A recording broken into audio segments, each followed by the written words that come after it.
पढ़ा रहे थे, जिसमें हमने आपको स्वर संधि पढ़ाया, व्यंजन संधि पढ़ाया। आज आपको हम विसर्ग संधि पढ़ाएंगे, ठीक है। जब मैं संधि पढ़ाना शुरू किया था तो उसमें आपको हमने विसर्ग संधि की परिभाषा बताया था, लेकिन पुनः आज फिर से आपको हम विसर्ग संधि की परिभाषा बता देते हैं।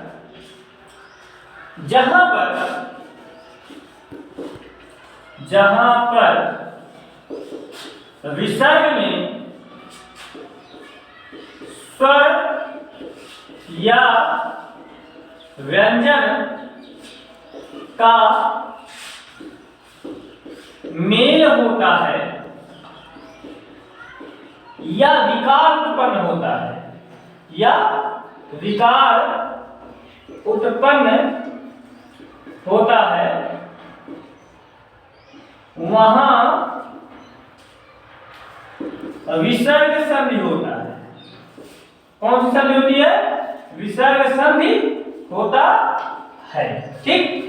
समझ लीजिए पहले इसको।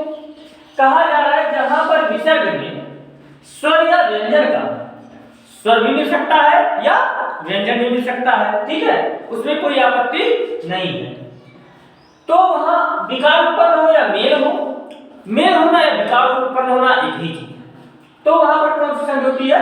विसर्ग संधि होती है, ठीक। अब जब मेल या विकार उत्पन्न होगा तो वहां पर विसर्ग संधि होगी। जैसे आपको एक हम उदाहरण लेकर बता दे रहे हैं, आसान सा उदाहरण लेते हैं ताकि फिर आपको दिक्कत ना हो। जैसे हरि धन चलन, क्या? हरि धन चलन। अब ये जो विसर्ग है ये अरक्षा में बदल जाएगा, ठीक है, तो ये हो जाएगा हरिश्चलन, ठीक, ये आपका हो जाएगा। अब यहां पर देखिए विसर्ग था, यहां पर व्यंजन था, और इस विसर्ग के स्थान पर हमारा क्या गया? सा गया, ताला पे सा आ गया, तो उसी को हम क्या कहते हैं? विसर्ग संधि कहते हैं। विसर्ग संधि को समझाने के लिए 4 सूत्र हैं। कितने सूत्र हैं? 4 सूत्र हैं। उन सूत्रों में से आज हम पहला सूत्र बताएंगे कि कौन सा सूत्र है और किस नियम के आधार पर विसर्ग वो करता है, ठीक है। तो पहला आपका जो सूत्र है वो है विसर्जनीय से सा, ठीक। कौन सा सूत्र है? विसर्जनीय सा। ये सूत्र कहता क्या है उसको आप जानिए, ठीक। जब ये समझ पाएंगे आप तभी आप जान पाएंगे, ठीक है। तो इसके 3-4 भेद बताएंगे। क्या बताएंगे? 3-4 भेद बताएंगे या 3-4 नियम बताएंगे, जो भी आप समझ लीजिए, ठीक है। तो इसमें हम पहला नियम बताते हैं। कौन सा नियम बता रहे हैं? पहला नियम बता रहे हैं। इसमें से विसर्जनीय सूत्र का हम पहला नियम बता रहे हैं, ठीक है। तो पहला नियम हमारा यह है कि यदि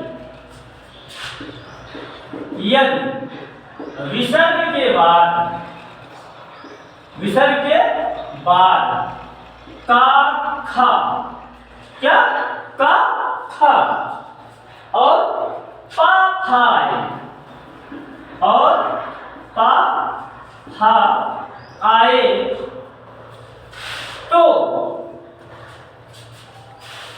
विसर्ग में कोई परिवर्तन नहीं होता है।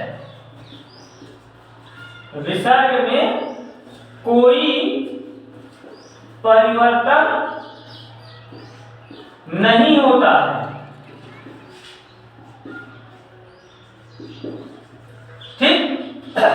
ये बता रहे हैं कि विसर्ग के बाद कोई भी शब्द है उसमें बाद में विसर्ग लगा है और उसके बाद का था पा या फा है तो विसर्ग में कोई परिवर्तन नहीं होगा, ठीक है। ये 4 वर्ण दे दिए हैं। कौन वर्ण दे दिए? 4 वर्ण, का खा और पा, ठीक है। अगर जो विसर्ग के बाद का खा या पा खा आ रहा है तो विसर्ग के स्थान पर विसर्ग ही रहेगा, उसमें कोई परिवर्तन नहीं हो सकता है। ये सूत्र कह रहा है विसर्जनीय सूत्र है। वो कौन से शब्द है? जैसे उदाहरण के रूप में कवि धन खादत, कवि धन खादत।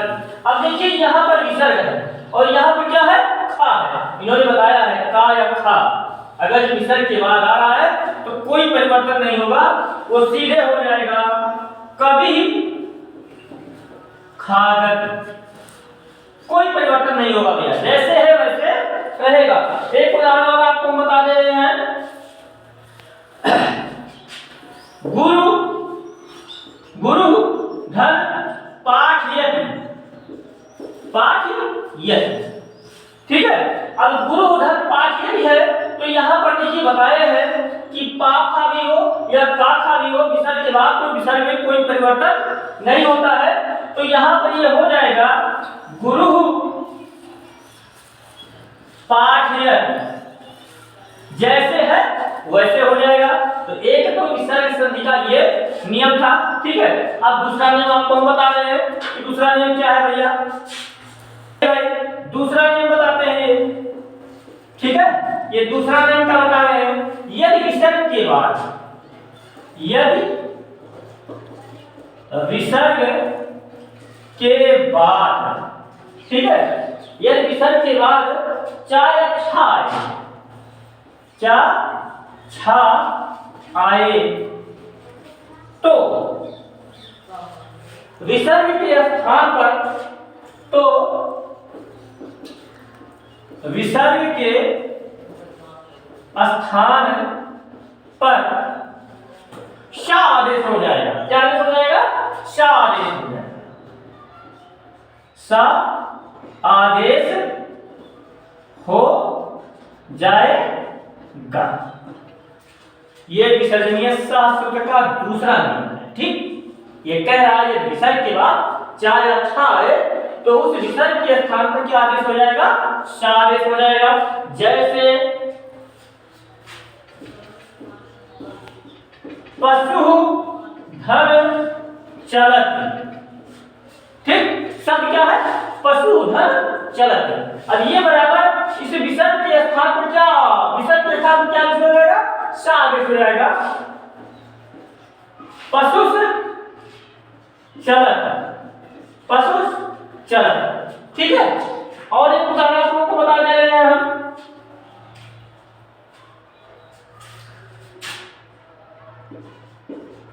तपह धन चर्या, क्या है, तपह धन चर्या, ये बराबर हो जाएगा तपश्चर्या, ठीक।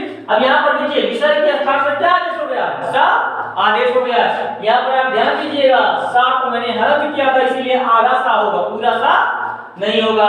चलिए अब इसका तीसरा नियम बता देते हैं भैया आप लोगों को, ठीक है।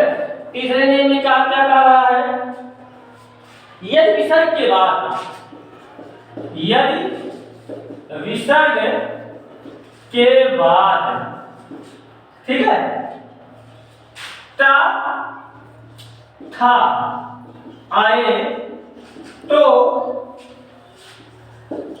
विसर्ग के स्थान पर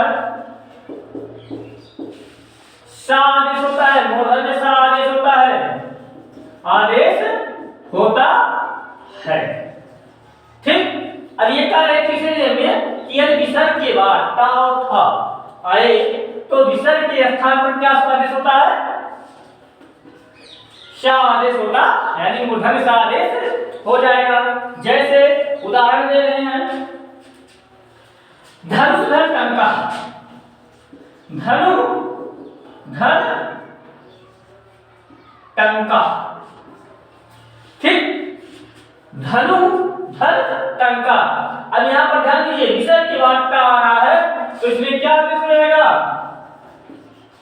धनुष टंका, क्या हो जाएगा, धनुष टंका, ये शब्द आपका बन जाएगा। एक उदाहरण और दे देते हैं ताकि आपको दिक्कत ना हो, राम धन टीकते, राम धन टीकते, ये बन जाएगा रामस्य टीकते, रामस्य टीकते, ठीक। यहाँ पर देखिए विसर्ग की वार्ता आया है, इसलिए क्या आदेश हुआ है, सा आदेश होगा। एक और बचा है चौथा नंबर, वो भी क्लियर कर देता हूँ इसी वक्त। विसर्जनीय सा सूत्र का खत्म हो जाएगा। ये कह रहे हैं ये विसर्ग के बाद, विसर्ग के बाद ता या था आए तो विसर्ग के स्थान पर, विसर्ग के स्थान पर सा आदेश होगा। ये दंत सा है, कौन सा सा है, दंत सा आदेश होता है। ठीक, चलिए अब इसका कह रहे हैं कि विसर्ग के बाद ता या था है तो उस विसर्ग के स्थान पर क्या आदेश होता है, सा आदेश होता है, दंत सा आदेश होता है। तो इसका जब उदाहरण देंगे तभी आप समझ पाएंगे, तो उदाहरण मैं दे दे रहा हूं, देखिए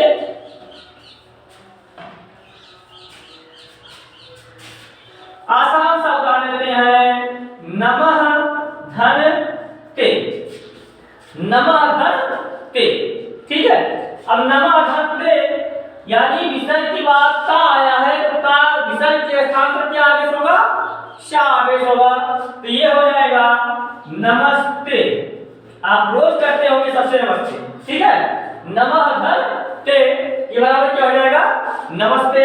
एक और देख लेते हैं, कह धन तनोति, कह धन तनोति, ठीक। अब यहाँ पर विसर्ग की बात का आया है तो यहाँ पर शा आदेश हो जाएगा, कस तनोति, शब्द क्या बन जाएगा, कस तनोति। एक बार फिर से आप पूरा समझ लीजिए।